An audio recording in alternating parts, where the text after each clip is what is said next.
Baik. Tiba-tiba dalam kes Nabi ini tadi, ya, mereka kumpulkan ghanimah itu, tiba-tiba langit tak makan harta rampasan perang.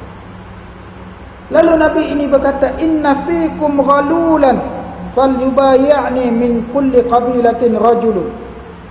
Ya. Kata Nabi ini, sesungguhnya di kalangan kamu ini ada orang yang mencuri. Berhenti berjihad pun ada yang mencuri. Sebab itu kita sebut tadi, nak benar kata si fulan gugur syahid, wallahu a'lam. Sebab dalam perang Khaybar pun pernah berlaku demikian. Sahabat kata si fulan syahid, Nabi kata tidak. Si fulan syahid, Nabi kata tidak. Sebut yang ketiga si fulan syahid, Nabi kata ya.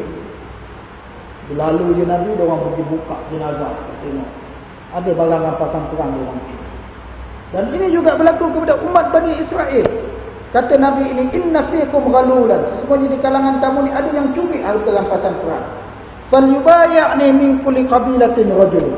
Maka hendaklah setiap kabilah itu datang kadah tangan bai'ah dengan Nabi.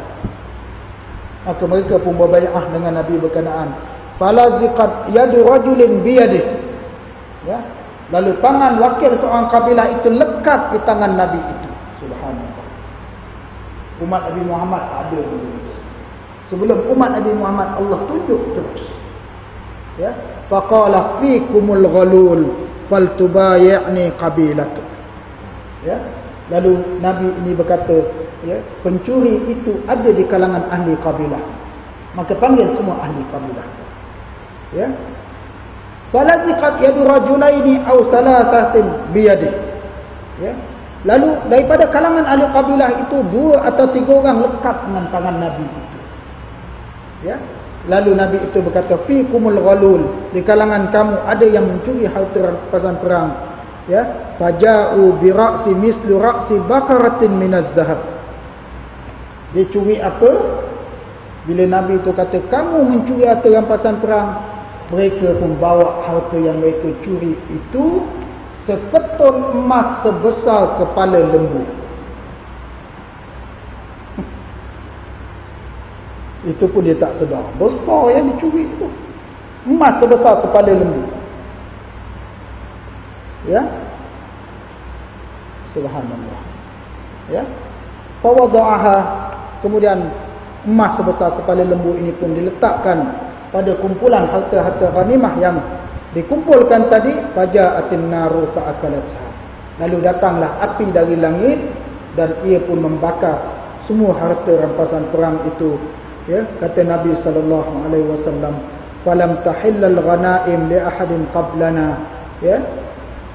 ثم أحل الله لنا الغنائم لما رأى ضعفنا وعجزنا فأحلها لنا.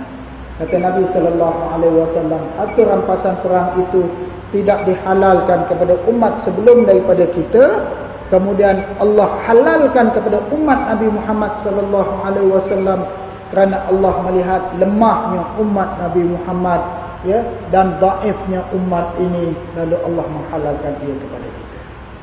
Ya. So itu tuan-tuan muslimin muslimat yang dirahmati Allah.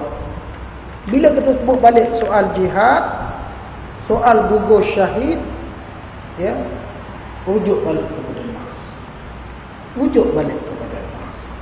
Ya, hatta rampasan perang itu sendiri pun kaedah pembahagian dia disebut oleh nas. Orang yang terlibat itu pun disebut oleh nas. Bukan semudah-mudah manusia untuk menafikan jihad. Bukan semudah-mudah manusia untuk mendakwa bahawa si fulan syahid ataupun tidak. Ya, semuanya balik kepada nas. Sebab Nabi SAW sebut kepada kita perkara seperti ini satu persatu, dan para ulama yang datang kemudian daripada itu turut menjelaskan kepada kita, ya, bagaimana pandangan hukum agama, bagaimana pandangan Islam dalam menyelesaikan perkara-perkara yang berkenaan. Sebagai akhirnya ingin saya sebut, ya, bila kita sebut soal jihad, bila kita sebut soal mati syahid, ia membawa maksud kita wajib mempertahankan Islam. Ia membawa maksud kita mesti memperjuangkan isu-isu Islam yang besar, isu-isu yang menjaga kehormatan dan kedudukan agama Islam itu sendiri.